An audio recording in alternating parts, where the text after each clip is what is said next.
Ladies and gentlemen, boys and girls, it's Diego with the beautiful Karina, my prometida. Now, Karina is from Caracas, Venezuela, living in Bogota, Colombia, and Diego is in the Panhandle of Florida, living near Pensacola, north of Navarre Beach, and a little tad close to Pensacola. And this video, ladies and gentlemen, is what to do.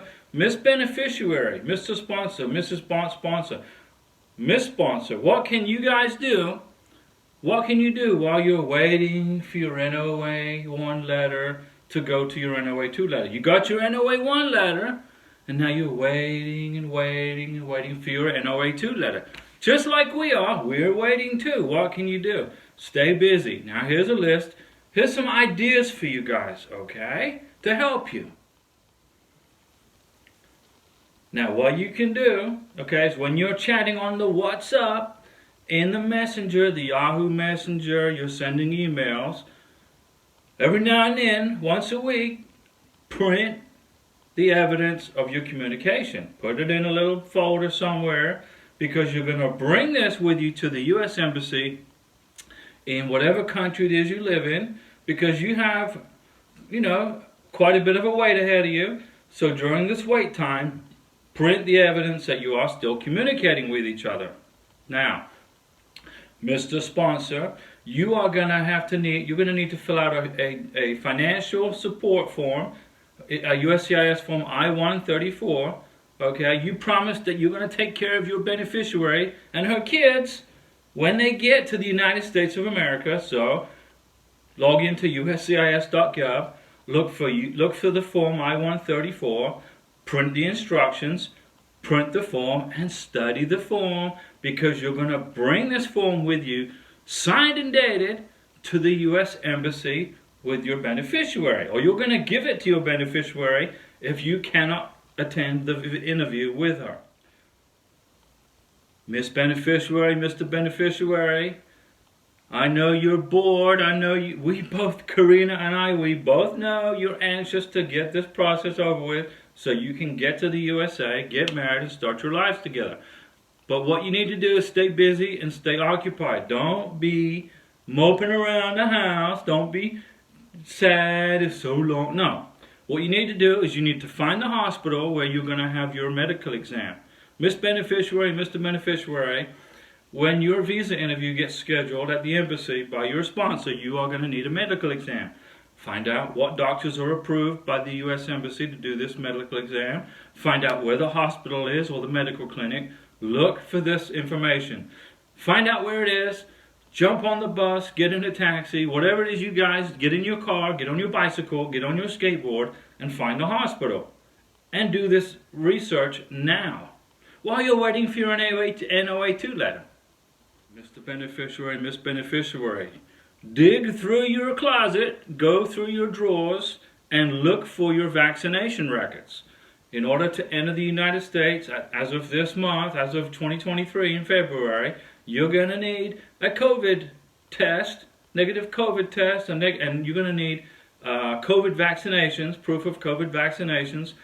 Find out what vaccinations you have and don't have, and find out from the hospital, from the immigration, what vaccinations you're going to need, because it's better to get them done in your home country than in the United States, because in the United States it's going to cost you an arm and a leg for your vaccinations. Get them done in your home country. Get it done. Very easy, right? You can do it. Oh, ouch. Aye.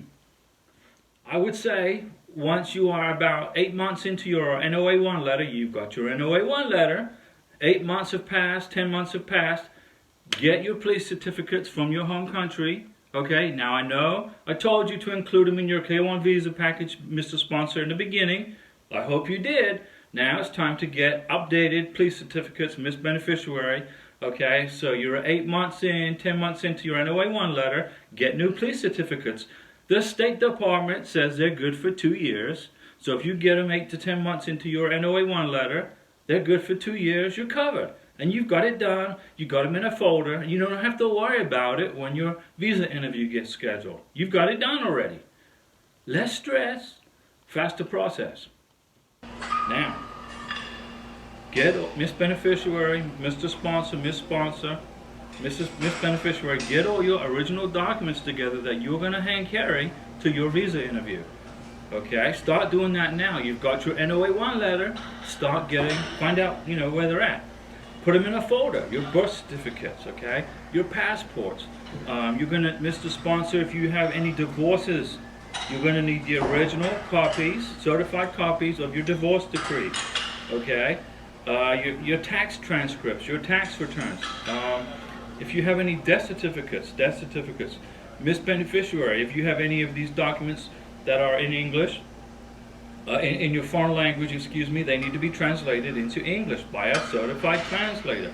Okay, for example, Karina, the beautiful Karina, my prometida, her birth certificate is in Spanish. She was born in Venezuela. So we got it translated into English by a certified translator.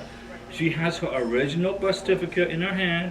She will bring with her to her visa embassy interview the original, the certified copy, translated into English, and the certification. Learn how to do the DS-160. It's a form that you're going to require to fill out, Miss Beneficiary, Mr. Beneficiary, for your application for your K-1 visa. Learn now how to do it. Don't be sitting around the house sad, you're waiting and waiting. No, don't do that. Get the form up on the travel.state.gov. I'll put the link right here. I'll put the website right here. Go in there and learn how to fill out the DS-160. In fact, what I'm going to do is I'm going to make a video to help you guys understand how to fill out a DS-160. You will need a DS-160 for you, Miss Beneficiary, and for any of your children. If you have 3 people immigrating to the United States, you will need 3 DS-160s. Learn how to fill out the form. Very important information.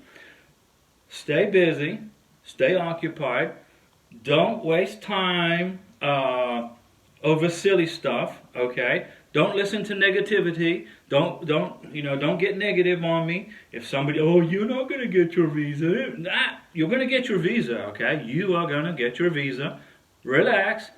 Your beneficiary, you, Mr. Sponsor, Miss Sponsor, you're qualified for the visa, or else you wouldn't apply for it, right? All right.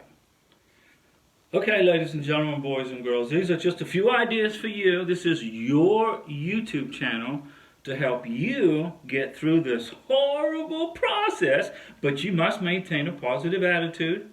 You must stay busy. You must stay in contact with each other.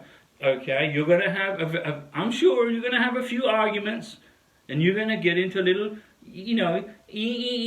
contests because you're separated from each other and the stress is high. It's normal. It's normal. Okay? But don't give up on this thing. You're going to get your visa. You're going to, one day soon, you're going to be in the embassy in the scary interview with your consular officer, and then within 5 minutes or 10 minutes, if you have a strong visa package, he's going to, or she's going to say, your visa's approved. Congratulations. Boom! That easy. You got this, okay? Stay positive. No negativity. This is your channel, and we will see you soon in the United States of America with your K-1 visa in your hand. Okay? Stay strong. You got this. You got this. I'll be back.